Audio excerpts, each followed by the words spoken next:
Hello बच्चों, आज हम बीए फर्स्ट ईयर में मौलिक अधिकार का तीसरा पॉइंट पढ़ेंगे। कल हमने 2 पॉइंट पढ़ लिए थे, समानता का अधिकार और स्वतंत्रता का अधिकार। आज हम तीसरा पॉइंट पढ़ेंगे। तीसरा है शोषण के विरुद्ध अधिकार।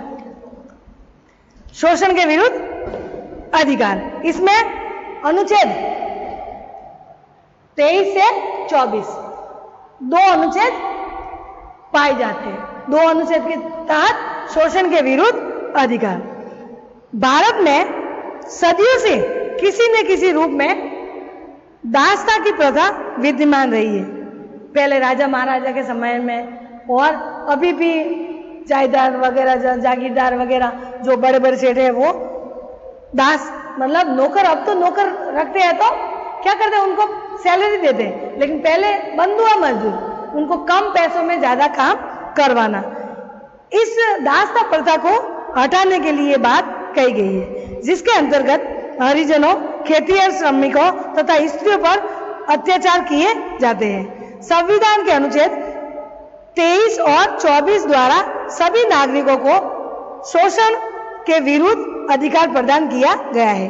इस संबंध में ये पॉइंट आएंगे। पहला इसी में शोषण के विरुद्ध में पहला है मनुष्य के क्रय विक्रय और बेगार पर रोक। अनुच्छेद 23 कोष्टक 1 के अनुसार मनुष्य क्रय विक्रय यानी बेचना और खरीदना और बेगार जबरदस्ती श्रम पर रोक लगा दी गई है। यानी जबरदस्ती क्रय विक्रय, जबरदस्ती उनको व्यापार करने में, खरीदने में और कोई भी सामान खरीदने में जबरदस्ती नहीं कर सकते या बेचने में जबरदस्ती नहीं कर सकते, जिसका उल्लंघन विधि के अनुसार दंडनीय अपराध माना गया है। इस संबंध में की गई व्यवस्था का एक महत्वपूर्ण अपवाद यह है कि राज्य सार्वजनिक उद्देश्य से अन्यवाय श्रम की योजना लागू कर सकता है, लेकिन ऐसा करते समय राज्य नागरिकों के बीच धर्म, मूल, जाति, वर्ण या सामाजिक स्तर के आधार पर कोई भेदभाव नहीं किया जाएगा। यानी मनुष्य को जो सरकार द्वारा जो नौकरियां दी जाती है उसमें कोई कारखानों में वगैरह प्राइवेट वहां भी जाते तो किसी को भी ये जबरदस्ती नहीं कर सकते। और दूसरी बात, मूल, जाति, धन के नाम पर उनको नौकरी नहीं दे सकते।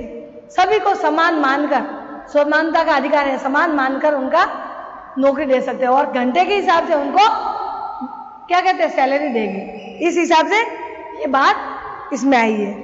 दूसरा इसी में है बाल श्रम, अर्थात बच्चों को कारखानों, खानों मतलब जो दिक्कत है, जो नुकसान है, जो बच्चों को उस काम से नुकसान है या शरीर का नुकसान होता है, हानिकारक है, तो उस कारखानों में बच्चों को काम नहीं करवाना होगा। जैसे खान जो अंदर होती है, जो बच्चों के लिए बहुत ही नुकसान है, आदि में नौकरी करने पर निषेध। अनुच्छेद 24 में कहा गया है कि 14 से लेकर कम आयु वाले, 14 के ऊपर वाला कार्य कोई भी कर सकता है, लेकिन 14 से नीचे वाले, कम आयु वाले किसी बच्चे को कारखानों, खानों या अन्य किसी जोखिम भरे काम पर नियुक्ति नहीं की जा सकती। कहने का मतलब कि शोषण के विरुद्ध अधिकार, किसी को जबरदस्ती कार्य नहीं करवा सकते और छोटे बच्चे 14 से कम आयु वाले का शोषण नहीं हो सकता, उनको खतरे भरे कार्यों में नहीं लगाया जा सकता। अगर ऐसा किया तो उनको सजा मिलेगी। 1997 में 1997 में सर्वोच्च न्यायालय ने सरकार को 6 माह में बाल मजदूरी खत्म करने का निर्देश दिया है तथा बाल पुनः स्थापन कल्याण कोष की भी स्थापना की गई है। बाल मजदूरी की स्थिति को समाप्त करने की दिशा में कुछ प्रयत्न किए गए हैं, लेकिन तथ्य यह है कि बाल मजदूरी की स्थिति अब भी बनी हुई है। बंधक मजदूरी हो या बाल मजदूरी, इन स्थितियों को जन्म देने वाले सामाजिक आर्थिक कारणों को समाप्त किए बिना इन्हें खत्म नहीं किया जा सकता है। जैसे कि सरकार ने ये रोक तो लगा दी गई, लेकिन कोई घर में कमाने वाला नहीं है तो एक ही कमाने वाला और परिवार बड़ा है तो उन बच्चे को वो लगाते हैं, लेकिन कानून के तहत वो अपराधी है। लेकिन कोई शिकायत नहीं करे कानून में तो फिर बाद में वो काम करता ही है। हम देखते हैं फिर भी बहुत सारे लोग उनको बच्चों को चाय के होटल में वगैरह सब दुकानों में देखते हैं, लेकिन कोई नहीं कहता ये अनंत हो रहा है। लेकिन जब तक न्यायालय में नहीं जाते उसके खिलाफ तब तक उनको सजा नहीं मिलेगी। चौथा है धार्मिक स्वतंत्रता का अधिकार, अनुच्छेद 25 से 28 तक। मतलब धार्मिक स्वतंत्रता का अधिकार, क्योंकि भारत ऐसा देश है जहां पे अलग अलग धर्मों को देखा जाता है। हर हिंदू, मुस्लिम, सिख, ईसाई, जैन, बौद्ध, ये धर्म अलग अलग है। तो इस प्रकार से अलग अलग लोगों के धर्म भारत में देखे जाते हैं। इसलिए संविधान में माना कि धर्मनिरपेक्ष बहुत ही जरूरी है, धार्मिक स्वतंत्रता का अधिकार देना बहुत ही जरूरी है। अगर ये अधिकार नहीं दिया, स्वतंत्रता का अधिकार धार्मिक, तो आपस में वो सांप्रदायिकता फैला सकते हैं। सांप्रदायिकता यानी धर्म के नाम पे लड़ाई झगड़ा, अपने धर्म को ऊपर बता सकते हैं, नीचे बता सकते हैं दूसरों का धर्म का। इसलिए भारतीय संविधान में ये संविधान सभा ने ये माना कि हमारा धर्म अलग अलग है हमारे देश में, इसलिए धार्मिक स्वतंत्रता प्रदान करना जरूरी है। इसमें 25वें अनुच्छेद द्वारा सभी व्यक्तियों को अपनी इच्छा अनुसार धार्मिक आचरण और धर्म प्रचार की पूर्ण स्वतंत्रता प्रदान की गई है। सिखों द्वारा कृपाल धारण करना धार्मिक स्वतंत्रता का अंग बन गया है। देखो, स्वतंत्रता का अधिकार में ये तो कहा गया कि आप समानता और स्वतंत्रता में कि आप स्वतंत्र है, आप कोई सभा करो, कोई मीटिंग करो तो उसमें हथियार नहीं ले जा सकते, ये तो मना है स्वतंत्रता में। लेकिन धार्मिक स्वतंत्रता में उनके धर्म में ये है कि कृपाल धारण करना उनको जरूरी है। किसको? सिखों को। इसलिए उनको धर्म की स्वतंत्रता के नाते उनको वो कृपाल धारण कर सकते हैं, हाथ में कृपाल रख सकते हैं, जेब में धारण करना धार्मिक स्वतंत्रता का अंग माना जाता है। इसलिए उनका ये नहीं कहा जा सकता हथियार, क्योंकि उनका धार्मिक परंपरा है। धार्मिक मामलों के प्रबंध की स्वतंत्रता अनुच्छेद 26 के द्वारा सभी धर्मों के अनुयायियों को यह अधिकार प्रदान किया गया है। धार्मिक और परोपकारी कार्यों के लिए संस्था बना सकेंगे और संचालन कर सकेंगे। यानी कोई भी मंदिर बना सकते हैं, मंदिर का निर्माण कर सकते हैं, संस्था द्वारा, पूरी संस्था है तो उसके द्वारा मंदिर का निर्माण, प्रचार करना धर्म, ये सब बातें कर सकता है। अपने धार्मिक मामलों पर प्रबंध कर सकेंगे। यानी धार्मिक मामलों में वो कह सकते हैं कि हमारे धर्म का कोई प्रबंध रख सकते हैं कि ये हमारा धर्म है। जैसे कि सिख को ये है कि उनको हाथ में कपाल धारण करना ही होगा, तो वो सिख हाथ में धारण करता, मतलब वो प्रबंध किया जा सकता है। जैसे मुसलमान वो क्या करते हैं, नमाज पढ़ते हैं तो हाथ उनको खुला रखना पड़ता है, तो ऐसे उनको करना ही पड़ेगा। उसमें प्रबंध नहीं किया जा सकता कि हिंदू धर्म के अनुसार हाथ जोड़कर आप भगवान की पूजा करो, तो एक दूसरे को प्रबंध नहीं कर सकते। चल और अचल संपत्ति अर्जित कर सकेंगे और धार्मिक संस्थाओं की संपत्ति का प्रबंध राज्य के कानून के अनुसार कर सकेंगे। यानी जो संपत्ति आती है धार्मिक भगवान के नाम पे, वो जो पुजारी वगैरह है वो अपना रख सकते हैं और वो और भी मंदिर का निर्माण कर सकता है, और कानून द्वारा संपत्ति का प्रबंध कानून के अनुसार कर सकेंगे। यानी जो काला धन वो कभी भी धार्मिक में यूज नहीं करेंगे, क्योंकि वो फिर बाद में अगर काला धन ऐसे गैर कानून तरीके से पैसे कमाए धर्म में, तो फिर बाद में कानून उनको रोक सकता है, राज्य कानून उनको रोक सकता है। वही छल अचल यानी छल कपट करके पैसे नहीं कमा सकता। धार्मिक कार्यों के लिए व्यय की जाने वाली राशि को कर से मुक्त, यानी धार्मिक कर से मुक्त, टैक्स, यानी मंदिर में जितने पैसे आए हैं या फिर मंदिर का निर्माण हो रहा है, कोई भी टैक्स नहीं भरेगा। वो देश की तरफ से, राज्य की तरफ से उनको फ्री रखा है कि ये कोई टैक्स नहीं भरेंगे। अनुच्छेद 27 द्वारा ऐसी समस्त आय कर से मुक्त कर दिया गया है जिसे धार्मिक एवं परोपकार कार्यों में खर्च करना निश्चित किया गया हो। धर्मनिरपेक्ष राज्य का है जिसे धर्म के क्षेत्र में निष्पक्ष रहना है। अतः अनुच्छेद 28 में कहा गया है कि राजकीय निधि से चलने वाली किसी भी शिक्षण संस्था में किसी प्रकार की धार्मिक शिक्षा प्रदान नहीं की जाएगी। इसके साथ ही राज्य द्वारा मान्यता प्राप्त या आर्थिक सहायता प्राप्त शिक्षण संस्था में किसी व्यक्ति को किसी धर्म विशेष की शिक्षा ग्रहण करने के लिए बाध्य नहीं किया जा सकता। यानी धार्मिक शिक्षा संस्था में चल सकती है, लेकिन किसी स्कूल में, कॉलेजों में धार्मिक शिक्षा अलग से नहीं दी जा सकती, क्योंकि इसमें एक धर्म का प्रचार होगा। इसलिए सभी धर्म समान है। धार्मिकता का आप उदाहरण दे सकते हैं कि धर्म के नाम पर आप धर्म के हिसाब से भगवान के नाम लेकर के आप गलत कार्य नहीं करोगे, ऐसे आप उनको मोटिवेट कर सकते हैं। लेकिन धार्मिक स्वतंत्रता में यह नहीं कि स्कूलों में वगैरह धार्मिक का प्रचार किया जाए। किंतु अन्य अधिकारों की भांति ही धार्मिक स्वतंत्रता का अधिकार भी असीमित नहीं है। राज्य सार्वजनिक व्यवस्था, नैतिकता, स्वास्थ्य आदि के हित में प्रयोग पर प्रतिबंध लगाता है। यानी कि वो रूढ़िवादी धार्मिकता के नाम पर, धर्म के नाम पर, जैसे बुखार आया तो झाड़ा दिलाते हैं, तो स्वास्थ्य के साथ वो खिलवाड़ नहीं कर सकता, तो राज्य इसमें रोक सकता है। नैतिकता की व्यवस्था, सार्वजनिक में स्थानों पर पैसे कमाने के चक्कर में झाड़ा दिलाना, टोटके करना, ये सब सरकार उन पर रोक लगा लेती है। तो ऐसे धर्म अगर धार्मिक के नाम पर ये ऐसे पाखंडी या कोई ऐसे करता है तो उनको कानून के तहत सजा मिलेगी। इस प्रकार आर्थिक, राजनीतिक या अन्य किसी प्रकार के सार्वजनिक हित की दृष्टि से राज्य धार्मिक क्षेत्र में हस्तक्षेप कर सकता है। ये अगर ऐसा कार्य करे तो धर्म के रूढ़िवादी परंपरा के अनुसार किसी को झाड़ा दिलाना, किसी को मारना, भोपे के मारना, किसी को शारीरिक दंडित करना, ये ऐसी धर्म के नाम करेंगे तो राज्य उनको सजा देंगे। इसमें हस्तक्षेप कर सकता है। बाकी आप धर्म आराम से अपना सकते हैं। राज्य सामाजिक हित और सुधार संबंधी कार्य भी कर सकता है, चाहे ऐसा करते हुए धार्मिक क्षेत्र में हस्तक्षेप ही क्यों ना हो।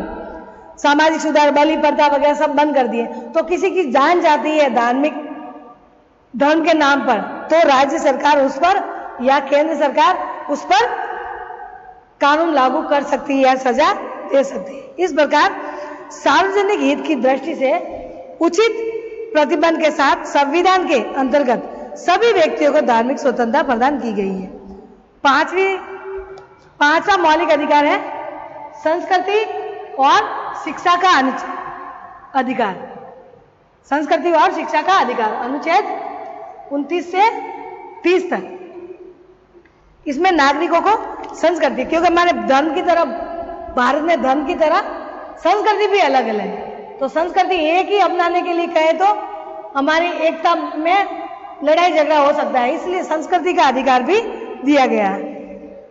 इसमें अल्पसंख्यक वर्गों को अपनी भाषा, लिपि, संस्कृति सुरक्षित रखने के लिए अनुच्छेद 29 के अनुसार नागरिकों के प्रत्येक वर्ग को अपनी भाषा, लिपि या संस्कृति सुरक्षित रखने का पूर्ण अधिकार है। यानी वो अपनी लिपि में कैसे भी अपने राज्यों के क्षेत्र में, जैसे महाराष्ट्र में मराठी और ऐसे राजस्थान में राजस्थानी, ऐसे अपनी अपनी भाषा खुद की बोल सकता है। नागरिकों के प्रत्येक वर्ग को अपनी भाषा, लिपि, संस्कृति सुरक्षित रखेंगे। ये भी कहा गया है कि किसी राजकीय या राजकीय सहायता से संचालन शिक्षण संस्था में प्रवेश संबंध में मूल वंश, जाति, धर्म और भाषा किसी भी आधार पर भेदभाव नहीं किया जा सकता। यानी जो स्कूल है, कॉलेज है, उसमें किसी भाषा का भेदभाव नहीं किया जा सकता। वो पढ़ाएंगे तो उसी भाषा में, हिंदी और इंग्लिश किसी भी में, लेकिन बोलचाल में वो अपने जो स्टूडेंट है अपने भाषा में वो अपनी बातें कर सकता है। लेकिन स्कूलों में जो मूल निवास, जाति, धर्म किसी के हिसाब से प्रवेश नहीं देंगे। सिर्फ भारतीय नागरिक होना चाहिए, कोई भी जाति हो, कोई भी हो, संस्कृति हो, उसको भेदभाव नहीं करना चाहिए। ये भी मौलिक अधिकार में आता है। अल्पसंख्यक वर्गों की शिक्षण संस्थाओं की स्थापना के प्रशासन का अधिकार। अनुच्छेद 30 के अनुसार धर्म या भाषा पर आधारित सभी अल्पसंख्यक वर्गों को उचित रुचि शिक्षण संस्थाओं की स्थापना तथा उसके प्रशासन का अधिकार होगा।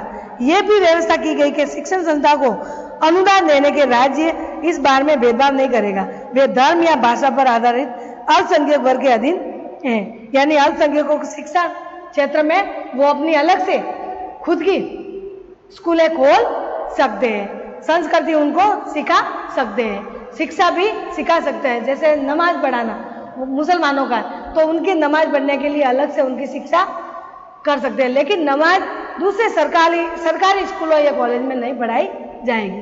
अपना धर्म का नाम पे हम अलग से क्या सभा कर सकते हैं, लेकिन स्कूलों कॉलेजों में अलग से धर्म के नाम पे सभा नहीं कर सकते। तो संस्कृति का भी हम अलग से नहीं कर सकते। अब है संस्कृति और शिक्षा का अधिकार। शिक्षा एक लंबे अरसे से संघर्ष के बाद 86वें यानी 86वें संवैधानिक संशोधन 2002, ध्यान रखना 2002 के आधार पर प्रारंभिक शिक्षा के मूल अधिकार के रूप में संविधान में शामिल करने का प्रावधान हो गया। अब अनुच्छेद 21 के बाद एक नया अनुच्छेद 21A 21A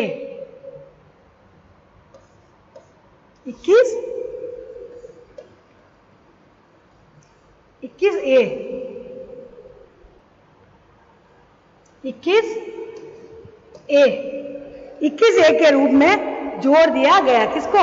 शिक्षा के अधिकार को। यह जोड़ा गया कि राज्य के 6 से 14 वर्ष की आयु के बच्चों को मुफ्त शिक्षा या अनिवार्य शिक्षा के लिए बाध्य किया जाएगा। कोई भी गरीब, अमीर, स्त्री, पुरुष, छोटा बच्चा कोई भी हो, 6 से 14 वर्ष के मुफ्त शिक्षा और अनिवार्य शिक्षा किया गया है।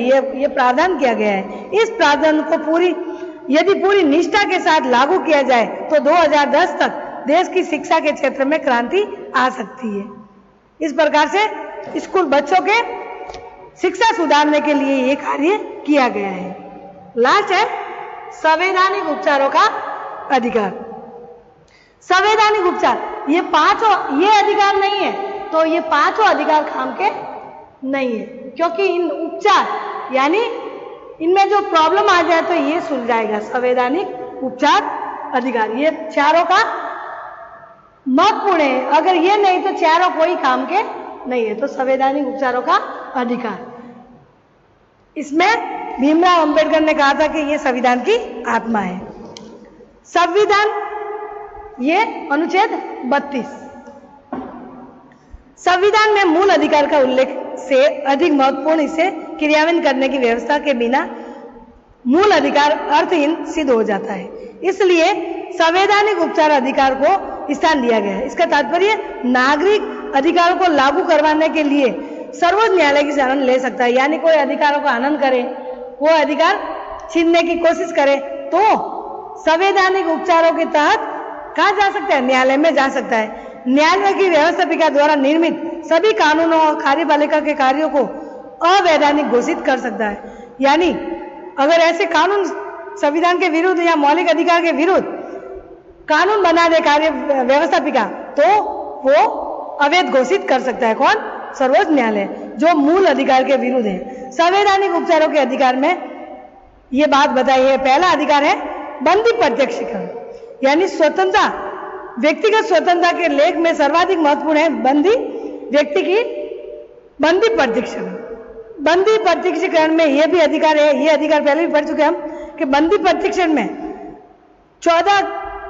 24 घंटे के अंदर अंदर व्यक्ति को न्यायालय में पेश करना, और उसको अवैध रूप से बंदी बनाया गया है। न्यायालय बंदीकरण करने के अधिकार को आदेश देता है। बंदी बनाए व्यक्ति को निश्चित रूप से न्यायालय बंदी बनाने के कारणों का विचार कर सकेंगे। दोनों पक्षों की सुनकर न्यायालय इस बात पर निर्भर करेंगे कि नजरबंद वैध है या अवैध। अगर सही तरीके से, सही संविधान के जो मौलिक अधिकार के अनुसार बंदी बनाया तो उनको अपराध माना जाएगा, अपराधी माना जाएगा। लेकिन ऐसे गलत तरीके से बंदी बनाया तो छोड़ दिया जाएगा।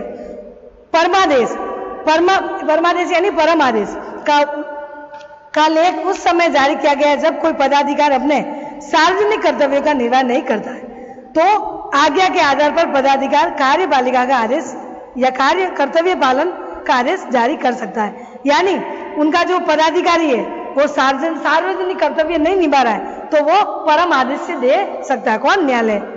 प्रतिषेध, ये आज्ञा पत्र सर्वोच्च न्यायालय, उच्च न्यायालय द्वारा अन्यायिक न्यायकरणों को जारी करते हुए उन्हें आदेश दे सकता है। वे इस मामले को कार्यवाही स्थगित कर सकते हैं क्योंकि मामला उसके अधिकार क्षेत्र से बाहर है। यानी सर्वोच्च न्यायालय उच्च न्यायालय को कह सकता है कि ये कार्य आपका नहीं है, ये कार्य दूसरों के अधिकार में आता है, अधीनस्थ न्यायालय के अधिकार में आता है, तो वो लेटर द्वारा उनको समझा सकता है। उत्प्रेक्षण, ये आज्ञा पत्र अधिकांश विवाद को निम्न न्यायालय से उच्च न्यायालय को भेजने के लिए किया जाता है। यानी जो हाई कोर्ट में न्याय सही ढंग से नहीं हो रहा है तो अपील करके वो दूसरी जगह कर सकता है, जिससे वह अपनी शक्ति के अधिक अधिकारों का उपयोग करे या अपनी शक्ति का दुरुपयोग करते हुए न्याय के प्राकृतिक सिद्धांतों को भंग कर सके। इस आज्ञा पालन के आधार पर न्यायालय निम्न न्यायालय को किन्हीं विवादों के संबंध में सूचना भी भेज सकता है। तो कहने का मतलब यही कि कोई भी न्यायालय अपने अधिकारों को शक्ति का दुरुपयोग करे तो उनको दूसरे न्यायालय में भेज सकते हैं। अधिकार परीक्षा, जब कोई व्यक्ति ऐसे अधिकारों के रूप में कार्य करने लगता है जिसके रूप में कार्य करने का उसे वैधानिक रूप से अधिकार नहीं है, न्यायालय अधिकार परीक्षा द्वारा व्यक्ति को पूछता है कि किस आधार पर ये कार्य कर रहे हैं। जब वह इस पद पर है ही नहीं वो तो वो कार्य नहीं कर सकता। यानी अधिकार परीक्षा, उनको ये अधिकार करने का सरकार ने दिया ही नहीं। जैसे टीचर है तो वो प्राइवेट वगैरह पढ़ा सकता है, लेकिन वो सरकारी में जबरदस्ती जाके वो पढ़ाएगा तो वो नहीं है कानून, क्योंकि उन्होंने एग्जाम फाइट नहीं किया है। इस तरीके से व्यक्तियों के साधारण परिस्थिति में न्यायालय मूल अधिकारों को लेकर युद्ध, बाहरी आक्रमण, सशस्त्र विद्रोह परिस्थितियों में राष्ट्रपति के द्वारा संकट काल की घोषणा कर दी जाती है। मूल अधिकार की रक्षा के लिए कोई व्यक्ति किसी न्यायालय से प्रार्थना नहीं कर सकेगा कि इस संविधान के द्वारा संकट काल में मौलिक अधिकारों की स्थगित करने की व्यवस्था की गई है। यानी संकट काल में व्यक्ति के मौलिक अधिकार जा सकते हैं, उनको सीमित कर सकते हैं, उसमें न्यायालय में नहीं जा सकते, बाकी बातों में न्यायालय में जा सकते हैं। अब हम थोड़ा सा संपत्ति के अधिकार की बात करें। संपत्ति का अधिकार अनुच्छेद 31 के तहत हटा दिया गया, तभी अनुच्छेद में 31 अनुच्छेद नहीं है, जैसे कि 18, 19, 22, 23 से 24, 25 से 28, 28 से डायरेक्ट 29, 29 से 30, 30 से डायरेक्ट 32 से 31 संपत्ति का अधिकार है, तो उसमें हटा दिए गए। कौन से? 44वें संवैधानिक संशोधन द्वारा मूल ये संपत्ति के अधिकार को मूल अधिकार से हटा दिया गया और वर्तमान में ये कानूनी अधिकार है। कानूनी अधिकार उससे कहते हैं कि कानूनी अधिकार में अगर कोई गैर कानूनी तरीके से संपत्ति इकट्ठी करने की कोशिश करे तो न्यायालय उनको सजा देगी, और ब्लैक मनी वगैरह, काला धन वगैरह ऐसे करे तो संपत्ति के अधिकार के तहत उनको सजा मिलेगी। कानूनी अधिकार वो है कि संपत्ति अपने ओवर टाइम करके, वो नौकरी करके, दूसरे देशों में जॉब करके वो ज्यादा संपत्ति कमा सकता है, लेकिन गैर कानूनी तरीके से संपत्ति नहीं कमा सकता। इसलिए ये कानूनी अधिकार हो गया, किसके द्वारा? 44वें संविधान संशोधन द्वारा ये हटा दिया गया 31वें अनुच्छेद के तहत। ठीक है बच्चों, बाय, कल हम पढ़ेंगे, है ना।